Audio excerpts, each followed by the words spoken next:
Mapa de fluxo é um mapa temático muito importante, muito interessante. Os mapas de fluxo são também chamados de mapas modais, mapas de redes, mapas dinâmicos ou mapas de ligação. São mapas que representam movimentos lineares e são utilizados para representar, por exemplo, o transporte aéreo de passageiros no Brasil, como está aqui representado neste mapa por linhas. Quanto maior a espessura da linha, maior tráfego, maior a quantidade de linhas aéreas que ligam esses pontos hierárquicos. Você tem aqui uma hierarquia também e apresenta a evolução dessas linhas aéreas ao longo dos anos, desde 1972 até 2010. Também temos mapas de exportações, no caso do petróleo, maior a espessura da seta, maior o volume de petróleo em milhões de toneladas que se desloca de um ponto ao outro, do ponto de produção para o ponto de consumo. Então a gente vê a produção principalmente no Oriente Médio em direção às áreas consumidoras, Europa, Ásia, Estados Unidos principalmente. Pelo tamanho, o Japão é um país pequeno, mas o consumo é grande. Você percebe o tamanho do círculo proporcional ao consumo também. Nós temos a escala aqui.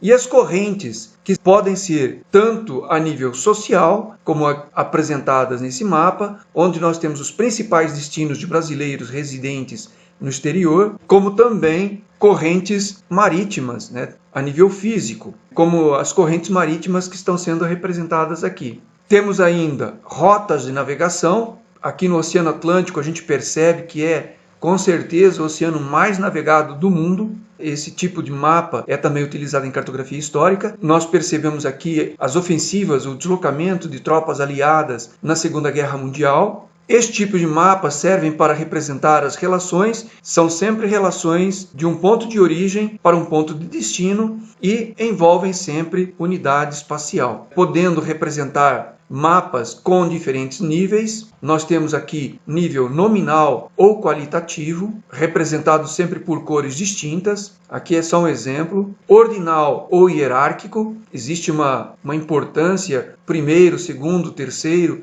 uma ordem. E o quantitativo, que é expresso por número, podendo aparecer com intervalos. Nos mapas nominais ou qualitativos, as linhas têm a mesma espessura, como você pode ver aqui nesse mapa, e são representados por cores distintas também. Nestas representações, é comum que as linhas tenham uma flecha ao final, mas não é o caso desta representação que mostra as linhas de metrô em São Paulo. No entanto, o fio cartô não permite fazer as flechas. Estas flechas podem ser adicionadas depois numa edição lá no Inkscape, conforme a gente já mostrou anteriormente. Nos mapas ordinais, também podemos chamar de quantitativos, a espessura das linhas é proporcional ao número que se encontra no banco de dados, como no exemplo que nós estamos apresentando aqui, só que, no entanto, as linhas podem apresentar cor que indique um percentual, um índice,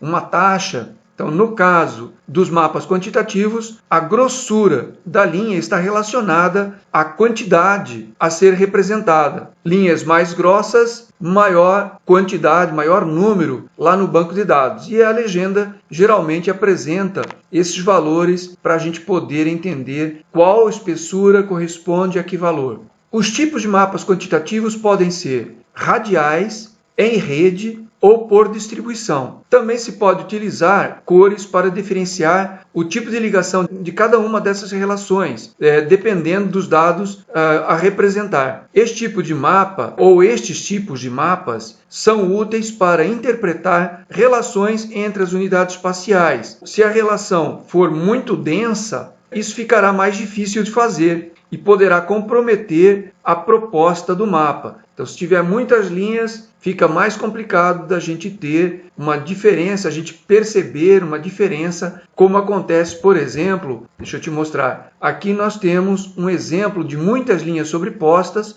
e aí, se a gente quiser detalhes, fica muito complicado de atingir o objetivo. Por fim, a gente tem aqui um mapa de Santa Catarina, é um mapa de rede, mostrando a hierarquia entre as regiões de menor importância, com pontos menorzinhos, e as regiões de maior importância em vermelho, com um símbolo maior, que isso é para São Paulo e Rio de Janeiro. Mas aparece nesse mapa até a capital regional, no caso, então, Florianópolis.